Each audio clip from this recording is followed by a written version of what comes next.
I'm not really from the blogging, internet type of generation. I'm kind of old school. And I suppose all that stuff really has some value to it. But as I wrote recently, it really just burdens my heart, you know. You see all these young men blogging and fighting over theological nuances. And in a way, many of them haven't lived long enough to even know or at least experience what they're talking about. And we'll sit there and we'll fill up the internet with this kind of stuff when there's literally billions of people who've not heard the gospel. I mean, it's insane. If you're listening to this and you're a young man, this is probably not your time to write a book and change the world or have a blog that gets hits from all over the planet. This is your time to prepare yourself to become a man of God. Not to be on the internet, but to be alone with God in prayer until He pours out His Spirit on you and makes you a useful servant. And then go out and don't be involved in pouring water on a land that's saturated. Go out with your life and preach the gospel to the nations that don't know Christ. Why be alive? The need is tremendous. But I'm not going to tell you that the need is so tremendous and God won't get it done without you. God will get it done without you. But what a loss. What a loss of joy.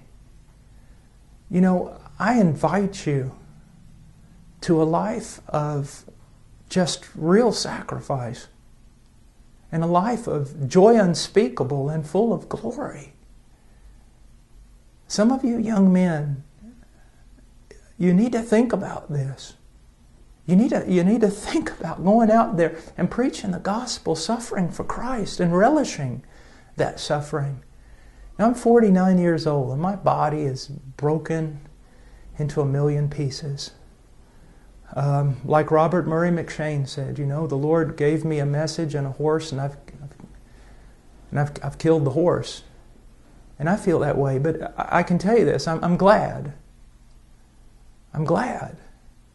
He's worth dying for, young men.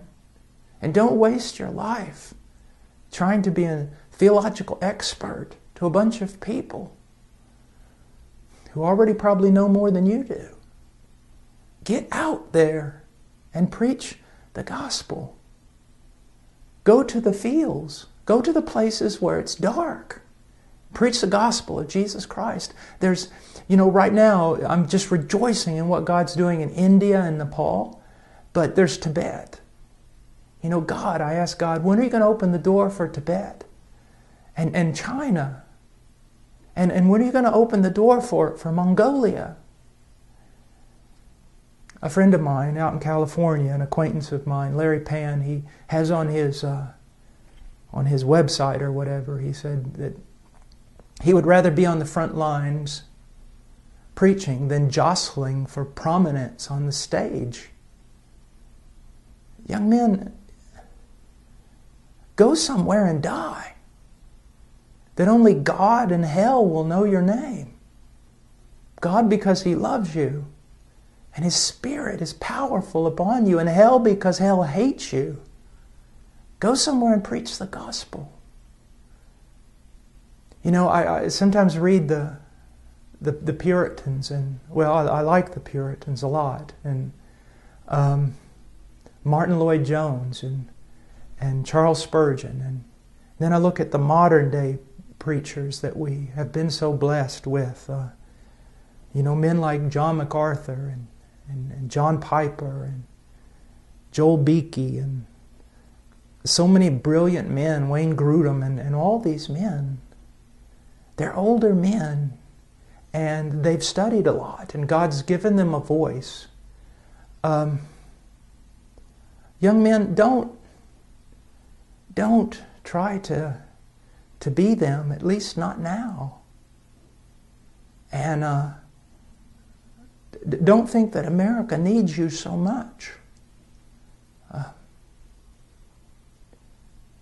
it's better to sometimes to be if I preach in the United States, I'm just another preacher. But to go overseas and preach where no one's preaching, even if you're as pitiful a preacher as I am, you're the preacher. Go somewhere where John MacArthur and John Piper are not, and preach the gospel, and pray, and intercede. All the men that I've ever studied, all of them, it's hard for me to find a common denominator in their lives. Some of them were more Calvinistic, others not. Some of them were well-known and seemed prosperous, and others seemed to die as martyrs and no one knew their name. They're all so different, but I found one thing in common, and that was their life of prayer. Prayer, enduring, persevering prayer. Who cares about what man knows your name? The question is, does God know your name? And secondly, does our arch enemy know your name? Does he hate you with a great hatred? Not because you're some well-known preacher, but because on your knees you fight him. On your knees you wrestle with him. You've grabbed hold. You need to be a man of prayer. And because missions, like India, Nepal, everywhere else, it advances on prayer. There's a few things that I've never heard. I've never heard an old man say that he wished he had spent less time with his wife and children. They always say the opposite. I've never met an old preacher who regretted spending too much time in prayer. But just about everyone I've ever met has regretted not spending enough time in prayer. If you know the Word really well, and boy, you're just perfect, and your thinking and your logic is pristine, but you're not a man of prayer, you're not worth 2 cents in the kingdom of heaven. You're just not worth 2 cents in the kingdom of heaven. You'll be full of a lot of knowledge and proud and no power. No power. And I pray that you would not jostle for prominence on America's stage. That you'd go and die somewhere for Christ, and that your name would be known in heaven. That you'd be a man of prayer. That you'd study deeply, not in order to preach to other brilliant men, but to preach properly to those who have never heard, and to pastors whom God has raised up in foreign lands who've never had the privilege of studying as you have had the privilege to study. Well, this was impromptu. I got back, I guess it was yesterday, from India and Nepal, and tomorrow I head out to the strange land of California to preach. So I'll be needing your prayers. And then when I get back, I'll going to have several weeks just to get back in the groove of things here at Heart Cry, and especially to get back with my family, with my wife and my 3 little children. Please, I covet your prayers.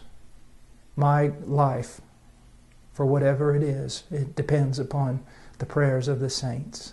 So please pray for me and pray for us, and pray for Nepal and India and all the other countries of the world.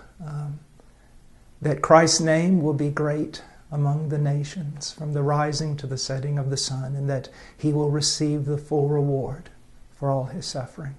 God bless you. Have a great day.